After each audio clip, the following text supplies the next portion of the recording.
Hello and welcome to Edukemy's YouTube channel and editorial discussion for 14th April 2022.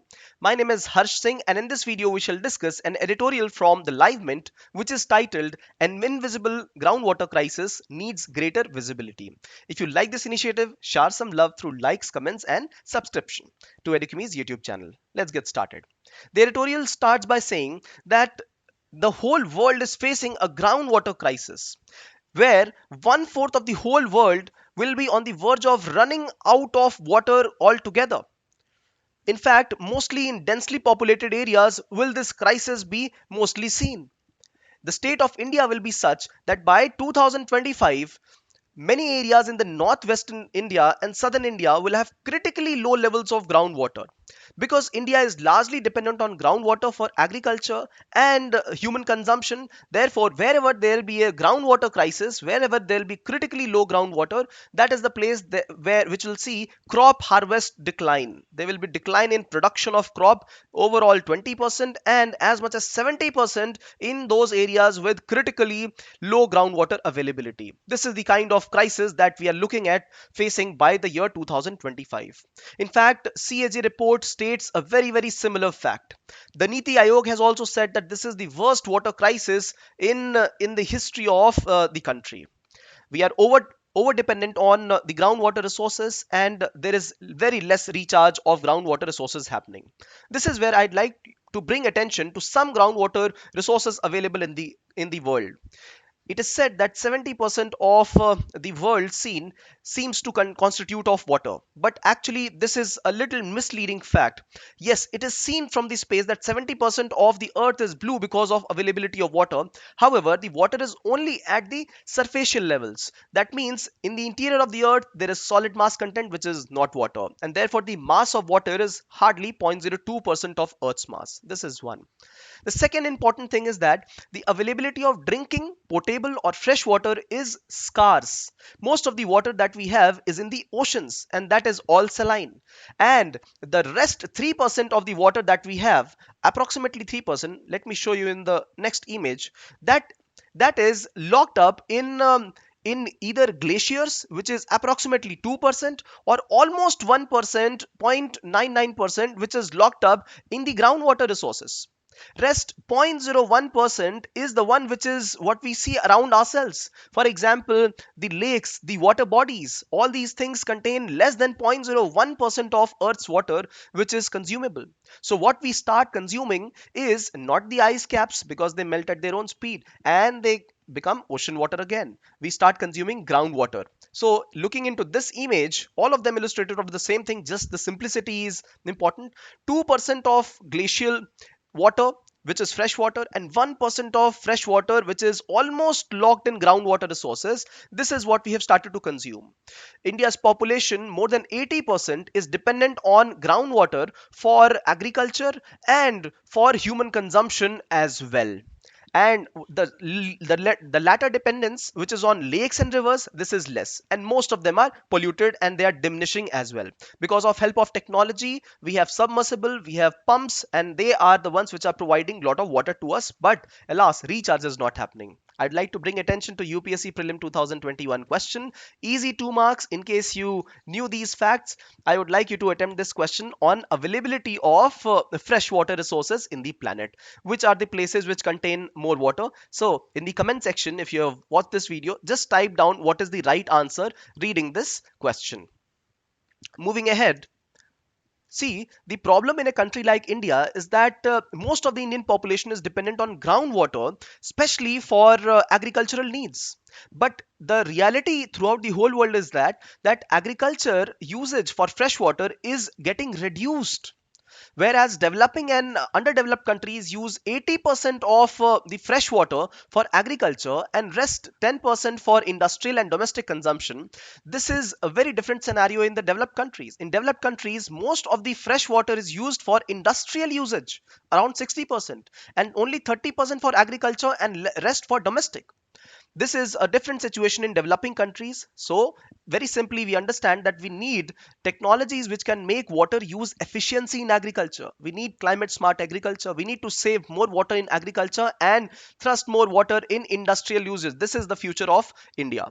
In fact, this image very clearly shows that in Europe, agriculture uses only 20% of the freshwater usage. And if you look in South Asia, this is as much as 85-90%. This is also less in North America, and rest of the consumption, major consumption, is in the industrial areas. This is where the future belongs. Now, if you see the image on the left, this is clearly illustrative of the fact that groundwater resources available are these blue towers, and the draft of groundwater, that means annual taking out of groundwater, is a great extent every year, and using in agriculture is a very high proportion of this. This is sustained in India. This is a culture that India has, right?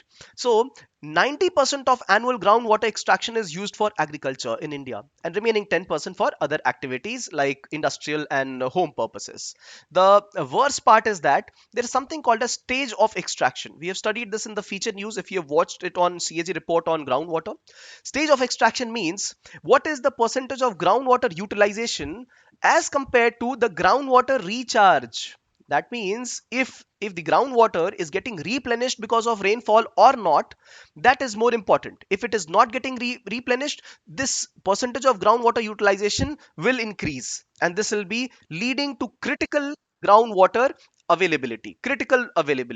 And right now, this availability, this proportion stage of extraction is 63. Many places in India will have critical groundwater availability because recharge will be limited and usage will still be high. All right.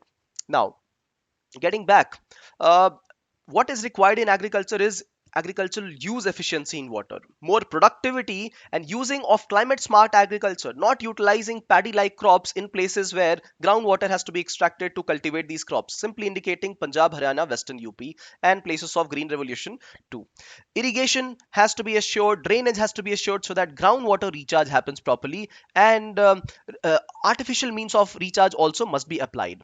If you look at this image, it clearly talks about the green water and blue water. Blue water is the one that we commonly called as available in river, wetland, lakes, and the total net fall of rainfall that falls, around 40% goes to those areas with blue water, and rest of it is stored in as green water, which is used for crop, livestock, in soil and moisture, and also gets evaporated. So this green water management is more important as compared to the handling of the blue water. The editorial says that there are three important initiatives that the government has started. Please remember this. This is very important. Jal Jeevan Mission, Jal Shakti Abhiyan, and Atal Bhujal Mission. And I have indicated some images. See, the reality is that you will be able to remember through images as well. So that is the reason. If you see Jal Jeevan Mission, it very clearly talks about a tap which is providing water to people. So this provides, the Jal Jeevan Mission provides piped water for all the people, and the idea is to have piped water for everybody by the year 2024. This is one component.